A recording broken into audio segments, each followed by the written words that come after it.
Hey everyone, Doing 13 here. My god, this was a pretty interesting show. Now, full disclosure, it is currently 11:30 at night. Why am I recording so late? Well, two reasons. First, I needed to calm down. Like, I didn't want to be kind of like catching my breath or anything like that. I wanted to make sure that I record this somewhat calm because of what happened. It's a pretty cool thing that happened at the end of the night. Also, I wanted to see specifically how Triple H himself viewed the show, and that didn't happen today. That's kind of weird. So, NXT Takeover Brooklyn 3. My god, this show set the bar almost to the frickin' moon. WWE, take note, you're getting shown up by the underclassmen again.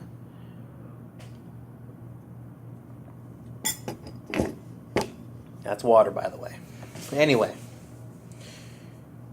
So, first match on the card, the first match is usually the one that has to draw you in, has to show you, okay, this is what we're going to start, this is going to be like the benchmark for the entire show, and this was no slouch. Bad finish, but I'll get to that in a second.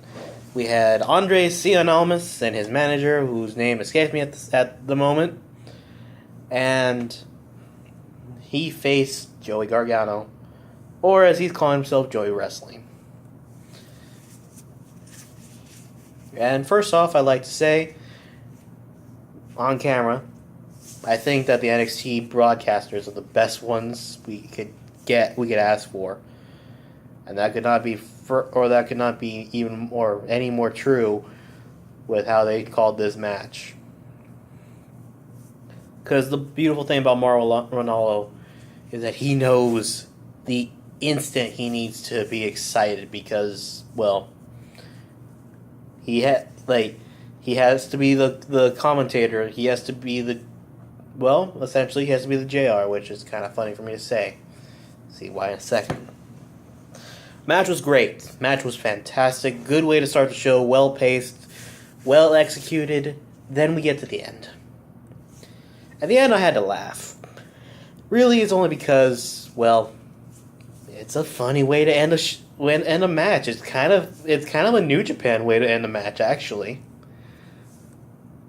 Where match is going good. It looks like Johnny's gonna win, and all of a sudden the manager or Almus's manager throws a blue Ciampa shirt onto him, and it looks like Joey got scared, and all of a sudden he's trying to get off like it's like a spider on his face, and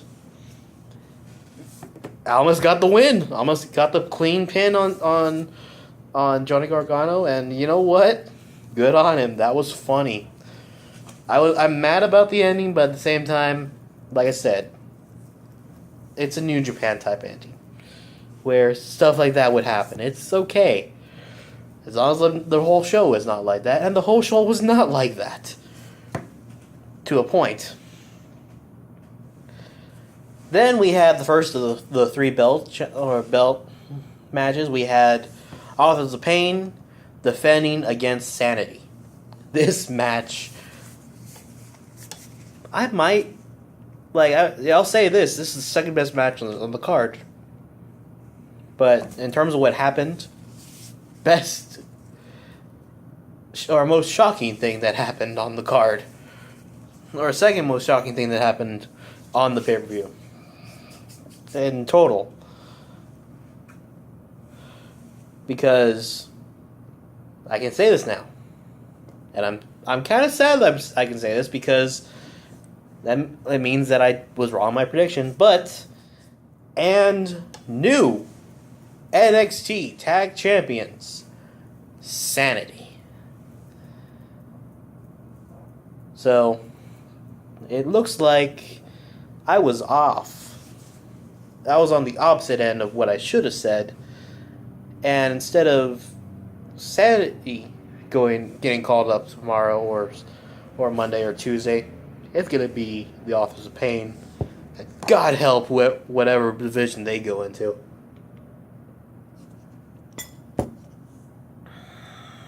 So yeah, that's the thing that happened.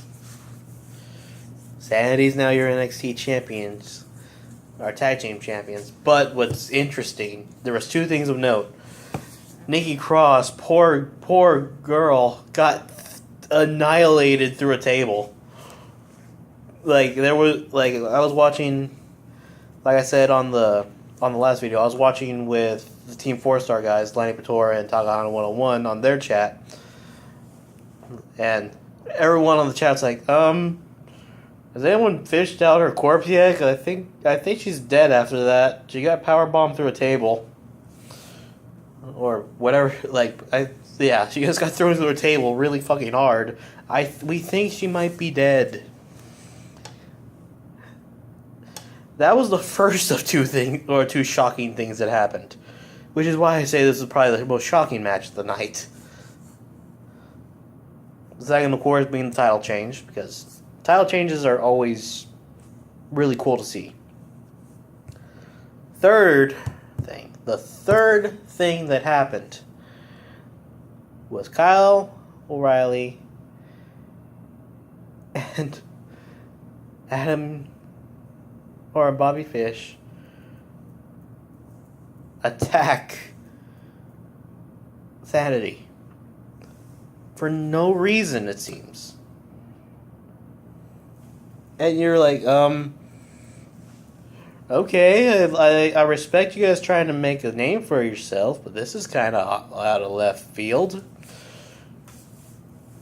Wasn't going to be the first or the last time we saw these guys tonight. That was the first, but not the last time we saw these guys tonight, I should say.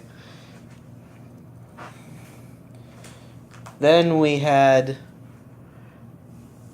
you see the shirt, you can tell, I'm a Longhorn fan. I hate OU and everything they stand for as the competitive rival to Texas. But even I, in my infinite hatred of that school, smile when I hear that theme in a wrestling arena, because that means that we got a good old JR in the building. And for some reason, they found it fitting to have JR call the match of Aleister Black versus Hideo Itami. So we had the dream team of Mauro Ronaldo, Aleister Black, or of JR. And God, I can't. Oh man, I am so bad with names, as I'm sure you guys have seen so far. But we had Ronaldo and Ross in the same, or calling the same match, and it was gorgeous.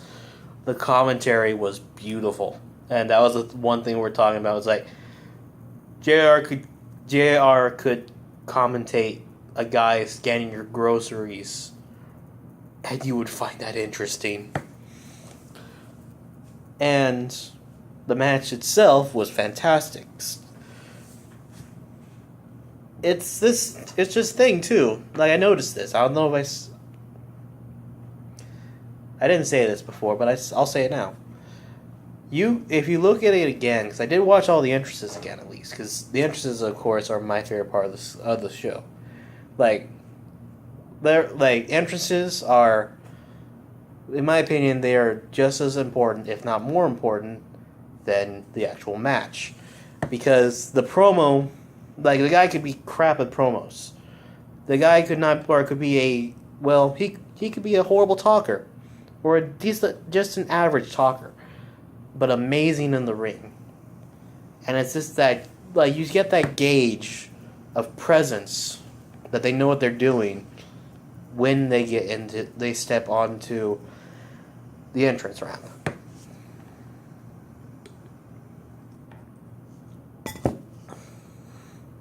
And today, I saw a trend that happened. The guys who had the cooler entrances were all the ones that won. Which is a weird thing to say. That the entrance, you could tell who was going over. In a way, it makes the most sense. And that's the case for this time, because Aleister Black got the win on a Tommy. As I said that he probably would have. I didn't, like I said, I think I said even in the first video, like I didn't want a Tommy to lose, but the Tommy was going to lose because they want to keep that push. They're going with Black. I would love it if he went to SmackDown this Tuesday and teamed up with Nakamura and decided to say, fuck you, we're going to start a staple and everyone's going to get hurt. Because we're Hideo Itami and Shinsuke Nakamura, and that's kind of what we do. Let us have that. Let us have that if we can avoid it, or if we can help it. Anyway, match was fantastic. The commentary was amazing. Like I said, it had JR and Morrow on the same team. The entrances were great. Probably would have been match of the night if it was a normal if it was a normal pay-per-view. If it was a normal NXT showing. And forgot to mention this, actually for the Authors of Pain match, they actually brought out Corey Graves as a special guest commentator, and jokingly you hear one guy in camera, "We can't hear them! We don't care!" And I was like, and we were all like, oh wow. This is why I love NXT crowds, because they tell it like it is, even if the guys don't want to hear it. Corey Graves is a fantastic commentator too, don't get me wrong. Probably the best commentator on Raw right now. Sorry, Cole, but he is. Anyway, we had best match of the night, and still the longest reigning champion in the entire history or modern history of WWE.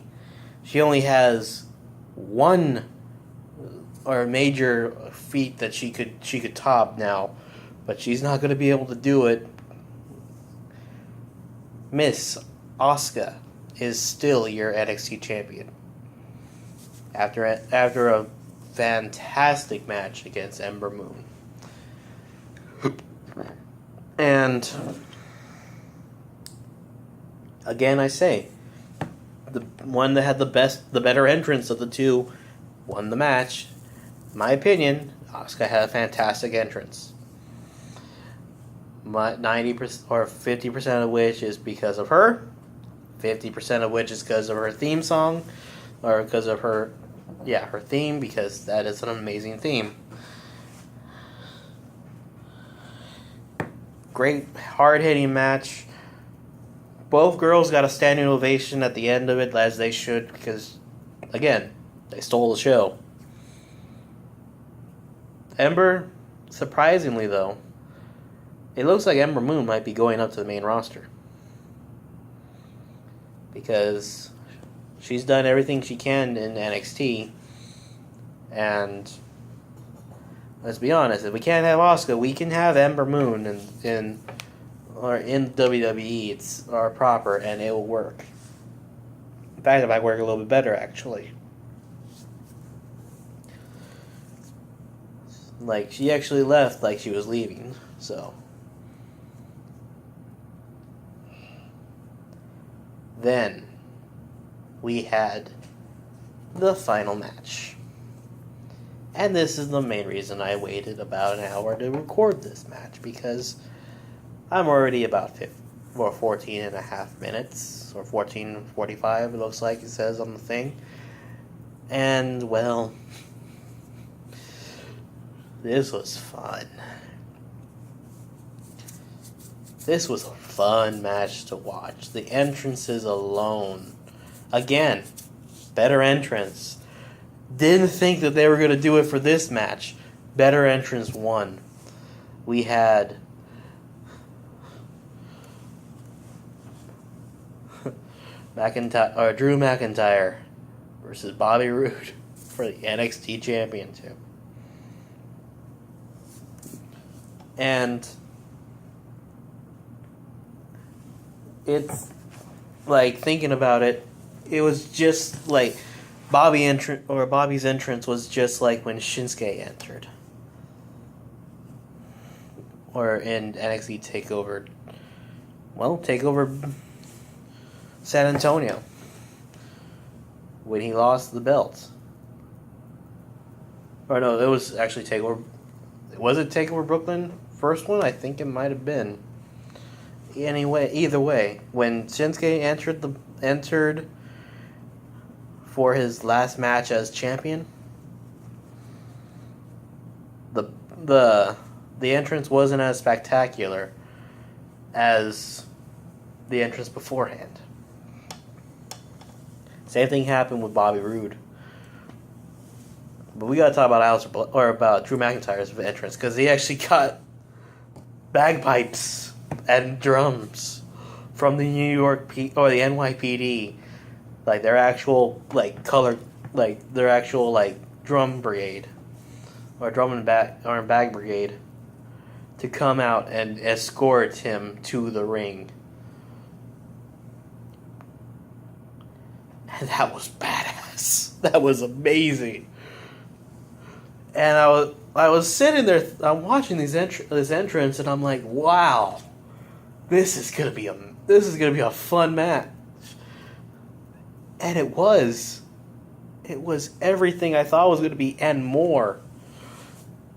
And then Bobby Roode's entrance hits, and the last one he did that I saw, I sadly didn't get to see Takeover Chicago. I should have seen it, but I didn't see it.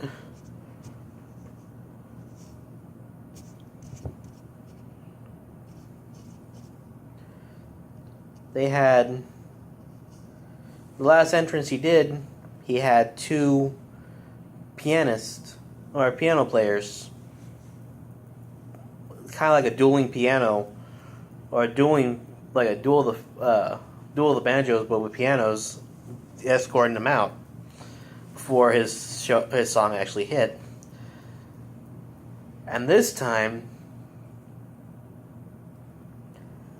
the entrance ramp turns into one of those YouTube videos that shows piano players how to play the song they want to learn how to play. And don't get me wrong, that was still pretty cool. But it lost something. I don't know what it was, but it just lost. Like, we heard this before. We heard the better version last year. And something got lost in the transition. So, yeah, like, we have Bobby come out. His entrance lasted like 10 years, essentially. Dude knows how to walk into an arena. And match begins, and the match is great. The match is fantastic. Like I said, if it wasn't for Ember Moon Asuka, this probably would have been match of the night. And Drew McIntyre, the guy who was the chosen one in WWE in 2009, got kicked out because he got cocky because of that goal. Part of the 3-man band is joining Jinder Mahal as a champion. I kind of wish now that we had Heath Slater and Rhino going for the tag team the Raw tag team belts, because we could have had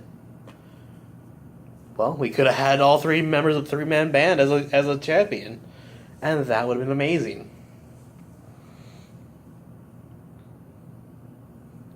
What is Heath Slater doing right now? Actually, I don't even know. have to look that up anyway.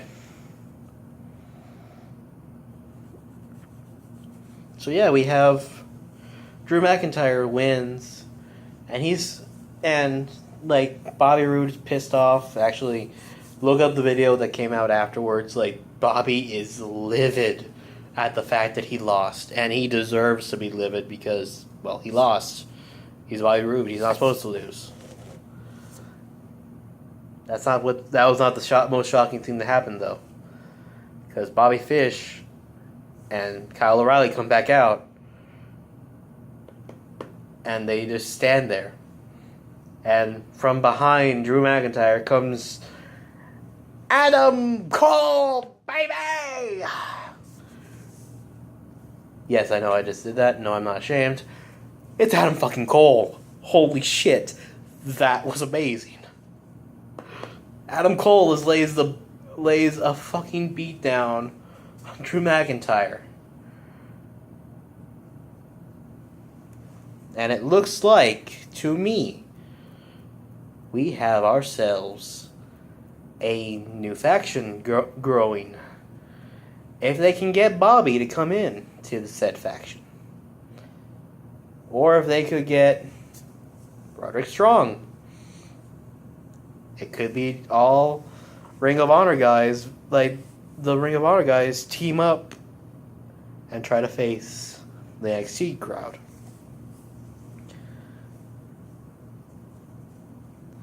It's a pretty interesting way to end the night. And that's going to end it for me, honestly. Tune in tomorrow morning, and I will be giving my predictions for SummerSlam.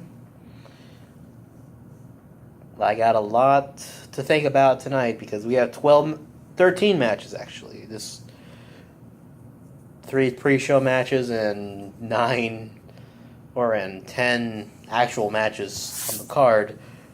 Holy shit, I'm glad I'm not watching this alone. And if you want to join me on tomorrow's stream, like I said, I'm going to do the same thing I did yesterday or tonight, where I'm going to be in the Twitch chat of Team 4 Stars stream, because honestly I like talking, it's going to be a low-key kind of talk wrestling with those guys. It'll be pretty interesting to do. So, want to join me? Join me there. This has been the Lunar 13, and I'll see you guys later.